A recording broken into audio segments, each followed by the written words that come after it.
पिछले video lecture में हम लोग क्या देख रहे थे? हाइगन्स प्रिंसिपल के बेसिस पे हम लोगों ने एक्सप्लेनेशन किया रिफ्रैक्शन और रिफ्लेक्शन, इन दोनों इवेंट को एक्सप्लेन कर लिया। आज हम लोग दो वेव्स लेंगे और उनका क्या कराएंगे? सुपरपोजिशन कराएंगे। तो ये सुपरपोजिशन जब कराएंगे तो किसी नियम के हिसाब से होगा। तो इसको कैसे? पहला हेडिंग डालिए, superposition of waves, principal of superposition of waves. कौन सा प्रिंसिपल है जो ये बताएगा कि रिजल्टेंट वेव का एम्पलीट्यूड कितना होगा? Principle of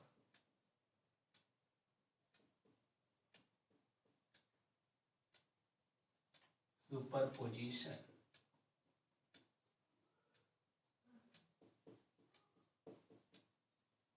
of waves.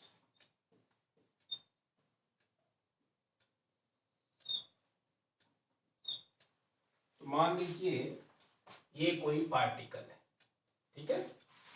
इस पार्टिकल से ढेर सारी वेव्स जो हैं गुजरती हैं। एक वेव इधर से आई और इससे पार हो गई, दूसरी वेव आई वो ऐसे से पार हो गई, तीसरी वेव आई वो इसके साथ पार हो गई, चौथी वेव आई वो ऐसे से चली गई।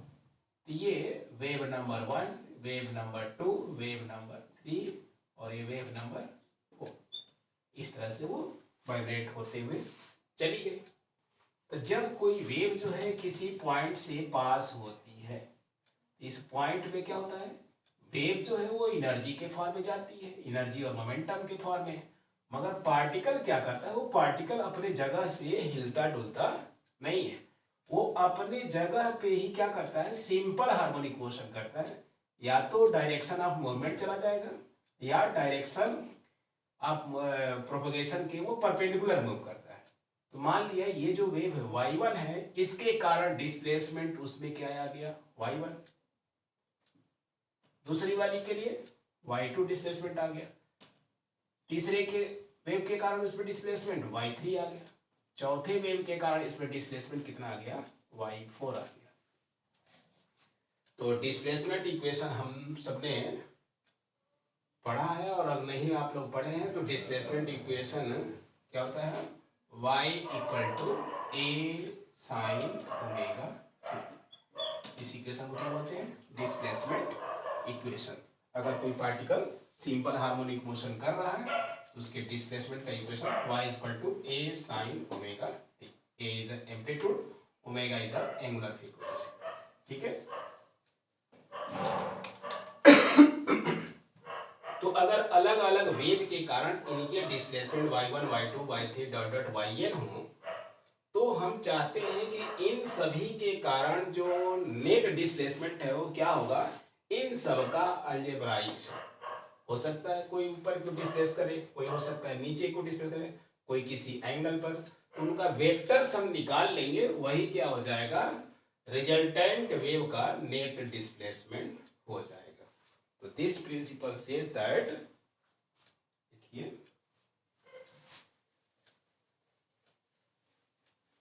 According to superposition, principle of superposition of waves, y equal to net displacement y equal to y1 plus y2 plus y3 plus dot dot plus, अगर ये nth वेव के कारण डिस्प्लेसमेंट yn हो जाए, ये हम वेक्टर सम निकाल देंगे। क्या निकाल देंगे? Vector sum. तो इन अलग अलग वेव के कारण जो भी डिस्प्लेसमेंट आया उनके वेक्टर सम किसके इक्वल होता है? नेट डिस्प्लेसमेंट के इक्वल होता है। तो if y1, y2, y3 dot dot yn are displacement produced by n waves, then resultant displacement y is given by the vector sum of these displacement. This principle is known as principle of superposition of waves. अब ये superposition में एक event आता है, वो है interference.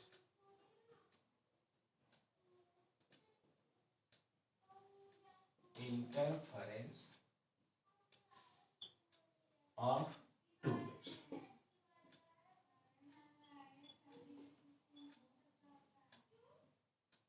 Interference of two waves, ये दो वेव का इंटरफेरेंस कैसी घटना है। तो इसमें मान लीजिए एक दो वेव हमने कंसीडर किया, एक वेव की फ्रीक्वेंसी जो है वही फ्रीक्वेंसी दूसरी की भी हो, यानी सेम फ्रीक्वेंसी की दो वेव लेंगे जो कि क्या कर रही हूं, एक ही डायरेक्शन में मूव कर रही हूं।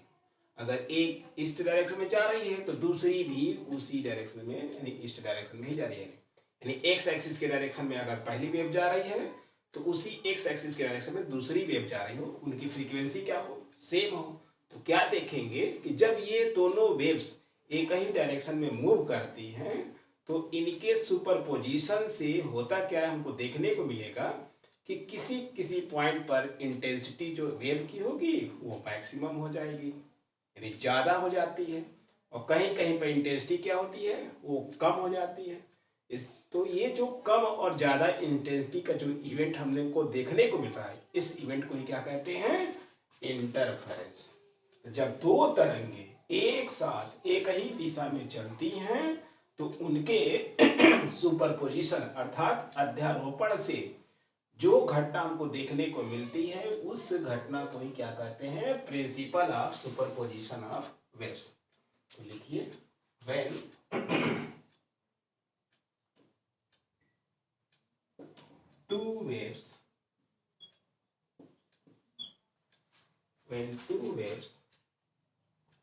of same frequency, कैसा होना चाहिए, same frequency,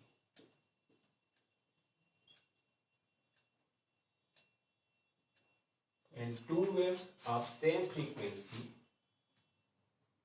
move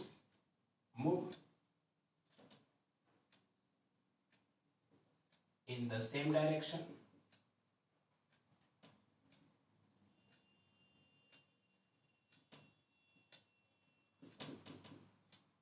then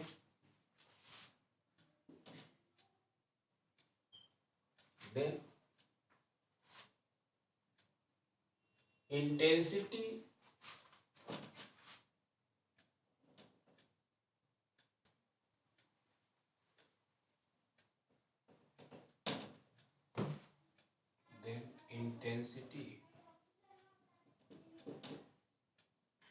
at some point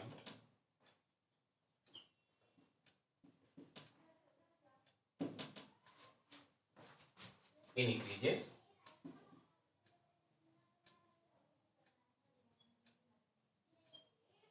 whereas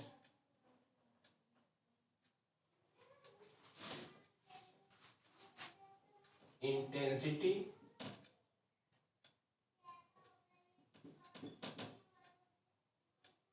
at some point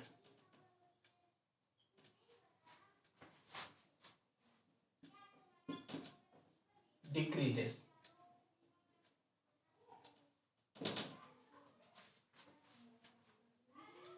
This increase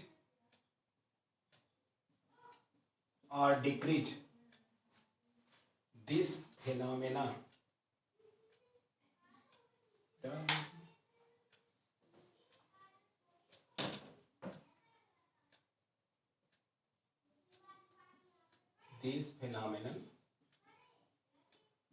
of increase or decrease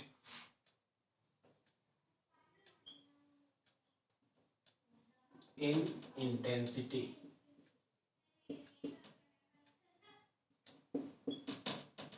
of waves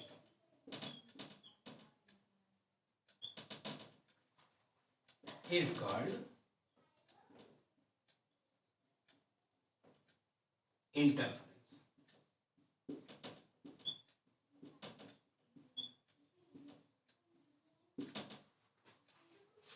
So when two waves of same frequency move in the same direction, then intensity at some point increases, whereas intensity at some point decreases. This phenomenon of increase or decrease in intensity of wave is called interference of waves.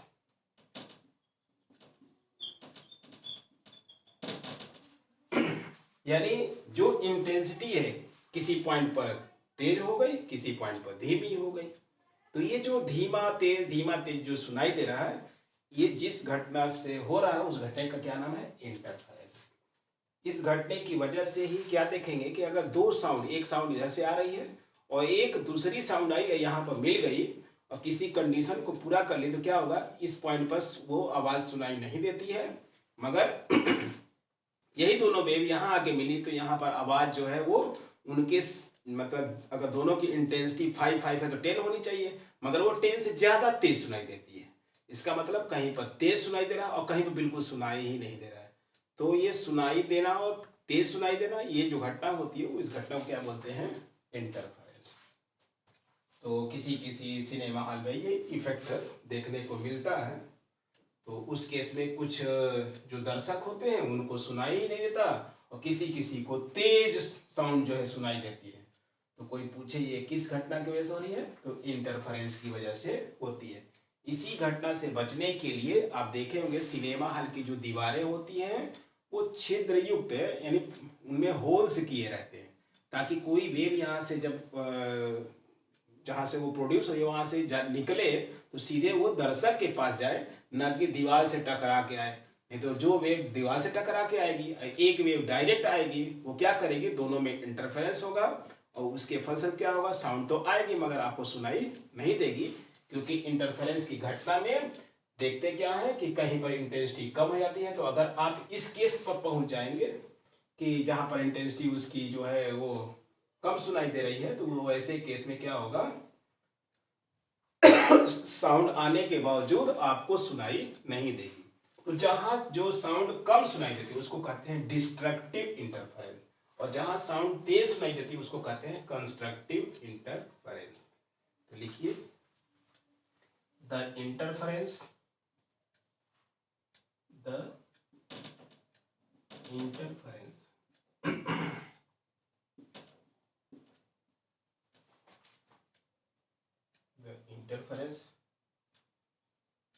at those points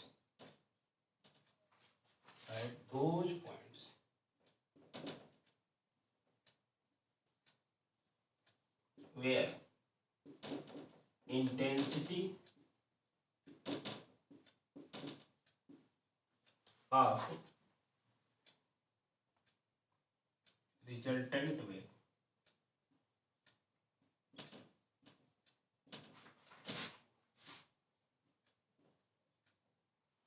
becomes maximum,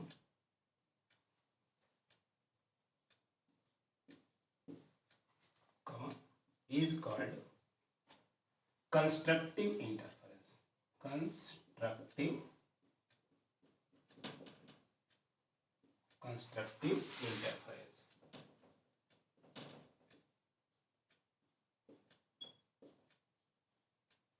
And those points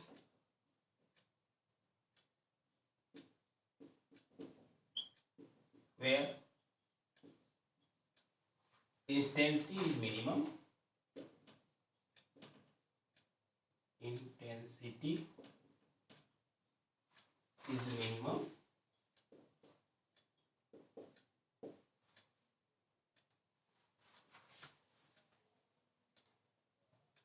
interference is called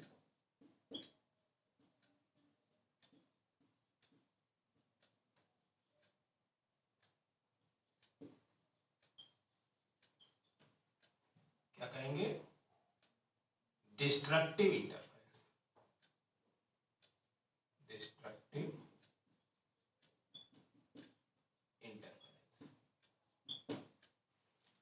तो जहां पर intensity ज्यादा होगी वहां पर हुआ जो भी इंटरफेरेंस होगा उसको बोलेंगे कंस्ट्रक्टिव। जहां पर साउंड जो है, तो जहां पर इंटेंसिटी कम होगी वहां पर उसको क्या कहते हैं? Destructive interference.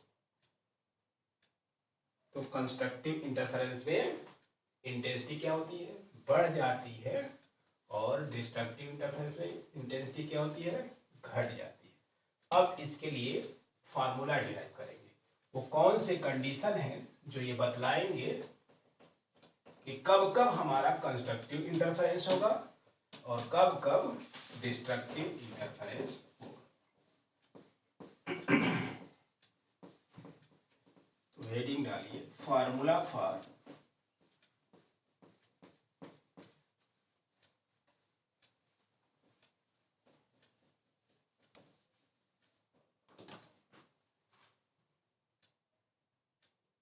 Formula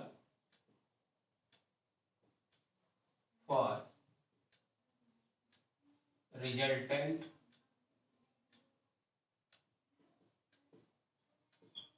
formula for amplitude formula for amplitude of resultant wave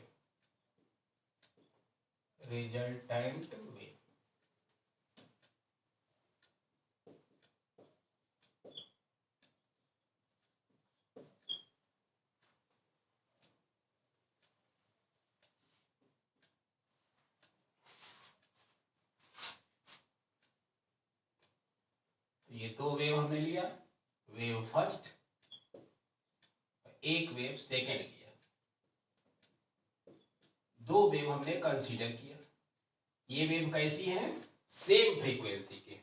तो मान लीजिए जो पहली वेव एक एक्स एक्सिस की डायरेक्शन में जो चल रही थी उसका इक्वेशन क्या है, y equal to A sine omega T. जब ये वेव चली तो जिस मीडियम में जाएगी उस पार्टिकल का डिस्प्लेसमेंट कितना करेगी, y। तो मान लिया इस पहले की वजह से डिस्प्लेसमेंट कितना है, y1 है, और जो वेव चल रही थी उसका एम्पलीट्यूड कितना है, y1 है, उसकी एंगुलर फ्रीक्वेंसी ओमेगा। अब एक दूसरी वेव है जिसकी फ्रीक्वेंसी तो ओमेगा ही है मगर उसका एम्पलीट्यूड है a2 और उसके कारण जो डिस्प्लेसमेंट होता है वो y2 है और इससे फाई डिफरेंस पे चल रही है। तो उसके कारण जो पार्टिकल का डिस्प्लेसमेंट होगा y2 equal to a2 sine omega T और इसके फेज डिफरेंस कितना है, फाई। यहां हमने ये मान लिया है कि जब दूसरी वेव आती है जिस पॉइंट पर ये दोनों वेव मिलती है, मान लिया कि ये पॉइंट ए पर मिलती है, पॉइंट पी पर मिलती है, तो इस पॉइंट पर जब ये मिल रही थी ये दोनों वेव, तो इनके बीच का जो फेज डिफरेंस है वो हमने मान लिया है वो फाई है। तो phi is the phase difference between two waves. यहां लिख लीजिए वेयर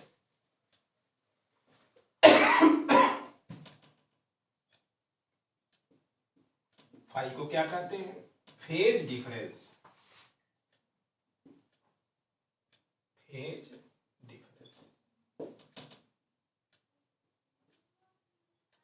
अगर दोनों वेव के बीच का फेज डिफरेंस फाई हो, उनके एम्पलीट्यूड y a1 a2 हो और इन वेव्स की वजह से किसी पार्टिकल का डिस्प्लेसमेंट y1 और y2 हो रिस्पेक्टिवली, यानी फर्स्ट वेव के कारण डिस्प्लेसमेंट y1, सेकेंड वेव के कारण y2 हो, तो उनके डिस्प्लेसमेंट के इक्वेशन कैसे मिलेंगे, y1 equal to a1 sine omega T, y2 equal to a2 sine omega T plus 5।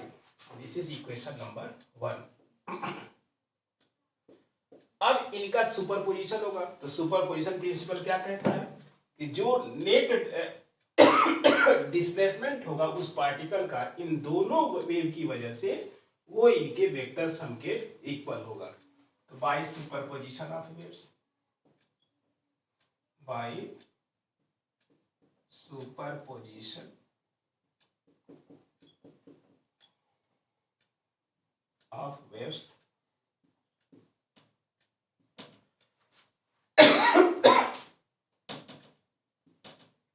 net displacement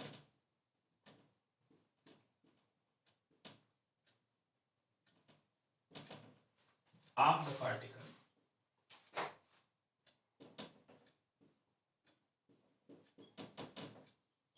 y equal to क्या हो जाएगा, दोनों का सम y1 प्लस y2। दोनों की वैल्यू रख दिया। y equal to A1 sine omega T plus A2 sine omega T plus 5। अब यहाँ a प्लस बी का फार्मूला लगा सकते हैं। दिस इज a और दिस इज एंगल b। तो साइन a प्लस b का फार्मूला क्या होता है? Sine a cos b plus cos a sine b। Formula लगा दीजिए, क्या मिलेगा? y equal to A1 sine omega T plus sorry A2, यहाँ ब्रैकेट लगा दिया, खोल लो पहले, sine omega T plus cos five plus cos omega T sine five. ये किसका फार्मूला है? ट्रिग्नोमेट्री का फार्मूला है, साइन ए प्लस बी का, sine A cos B plus cos A sine B. अब इसको ओपन कर दिए ब्रैकेट को, थोड़ा सा पीछे मूव करेंगे, y equal to A1 sine omega T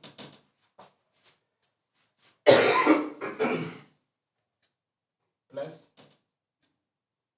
A2 sine omega T cos five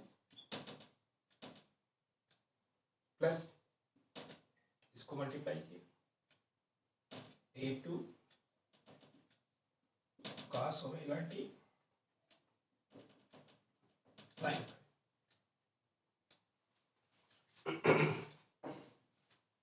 ये दिखाई दे रहा है साइन ओमेगा टी। इस साइन ओमेगा टी को और ये साइन ओमेगा टी यहाँ कॉमन कर ली, क्या बचेगा? y इक्वल टू यहाँ का बच जाएगा A1, यहाँ का क्या बचेगा?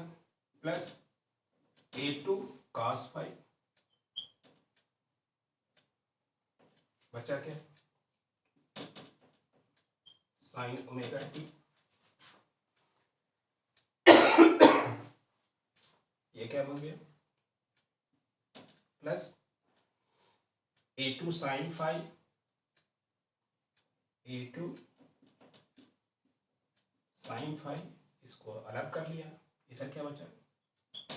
यानी जो t का फंक्शन है उसको हमने सेपरेट कर लिया। अब ये जो दिखाई दे रहा है ये वाला और ये वाला, इसको हम नया कांस्टेंट नाम दे रहे हैं। लेट अस सपोज दैट, इसको इक्वेशन डाल लीजिए, इक्वेशन 1। हमको क्या निकालना है? Formula for amplitude of resultant wave.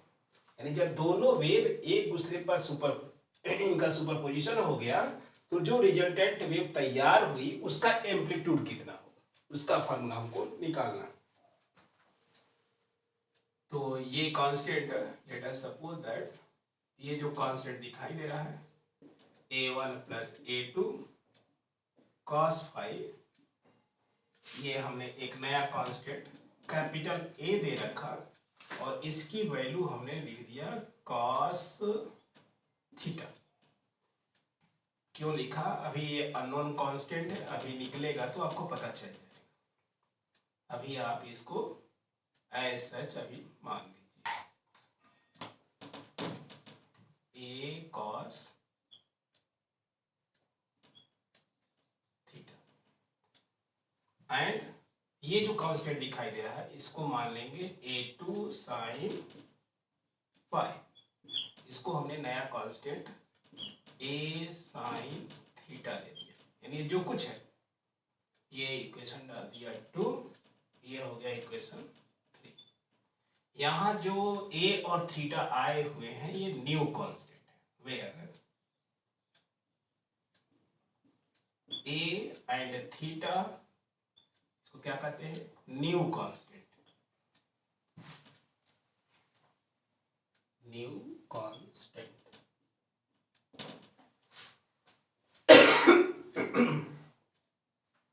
एक फाई के करेस्पॉन्डिंग है और एक ये जो A1 A2 आए हुए हैं कोफिशिएंट, इनकी वजह से। तो दो कांस्टेंट के बदले हमने दो कांस्टेंट और नए मान लिए। अब इनके टर्म्स में हम ये जो हमारे नोन चीज है ये अननोन है, इस अननोन की वैल्यू हमें निकालनी है इन नोन के टर्म्स में। तो हम इसको निकाल सकते हैं। पहले इन वैल्यू को पुट करिए तो देखिए हमारा जो इक्वेशन 1 है वो सिंप्लीफाई हो जाएगा। फिर हम लोग देखेंगे कि ये कांस्टेंट कैसे निकलेंगे। ये जो हमारे अननोन कांस्टेंट है ए और थीटा, इसकी वैल्यू देखेंगे कि क्या होगा। अभी पहले देखते हैं कि अगर ऐसा हमने कर दिया तो क्या होता है। कभी कभी क्या होता है कि समझ में नहीं आ रहा है तो ऐसा पहले कर लीजिए, जब कर लेंगे तो हाँ ये तो अजूबा चीज मिल गया। तो आप पहले इसको ऐसा करिए फिर देखिए कि रिजल्ट क्या आता है। पहले इसको कर लीजिए,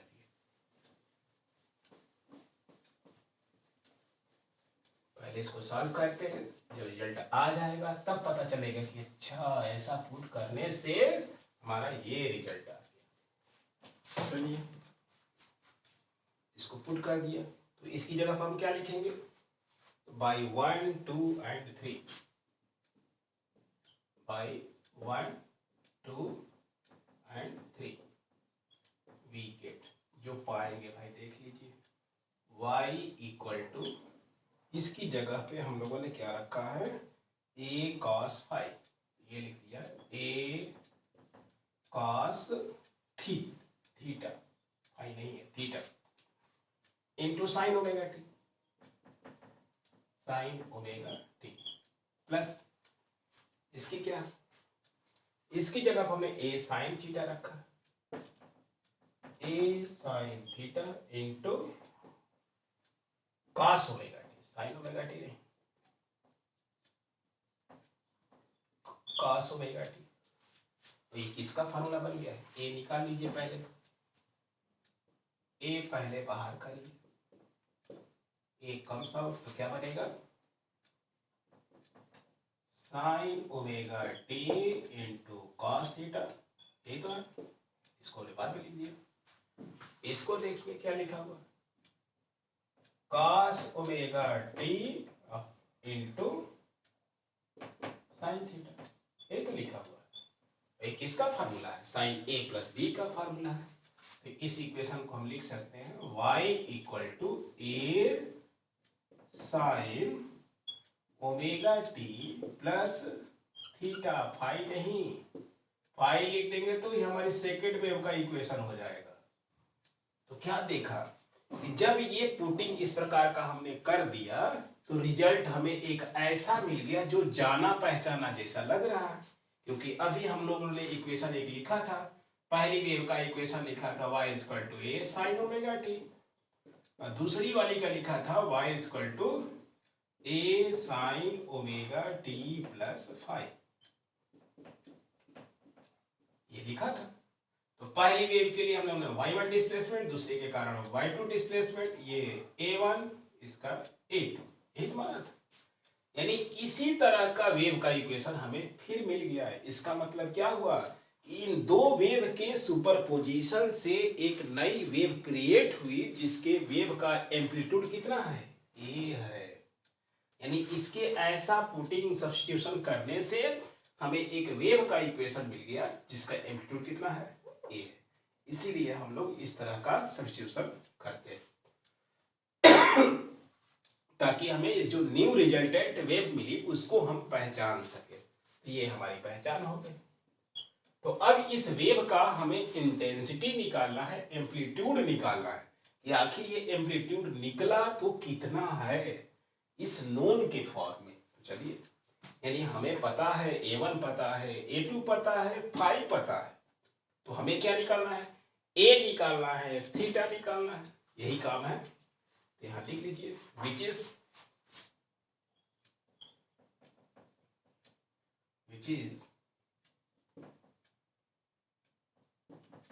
the displacement equation, which is the displacement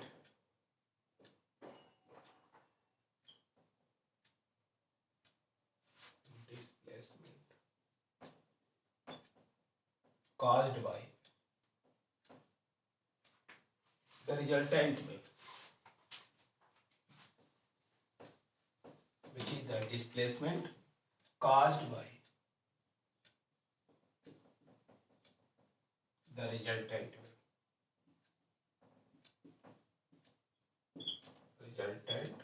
waves of the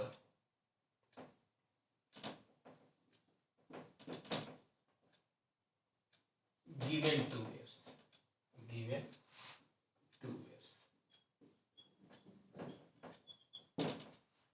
जो हमारी दो वेव्स दी गई थी उन्हीं के रिजल्टेंट का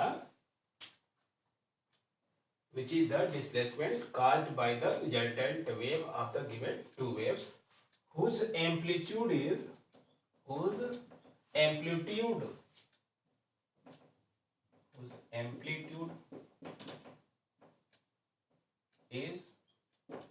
a कितना है a, ठीक है, इसको याद रखिए। यानी दो वेव अगर सेम फ्रीक्वेंसी की एक ही डायरेक्शन में मूव करे तो जो रिजल्टेंट वेव होगी उसका जो एम्पलीट्यूड होगा वो कितना होगा, a के इक्वल होगा, क्योंकि ये वैसे ही इक्वेशन है जैसा कि वेव हमने लिया था।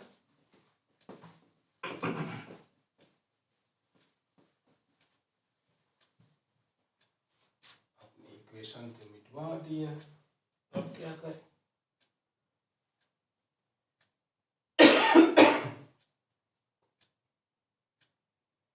कुछ याद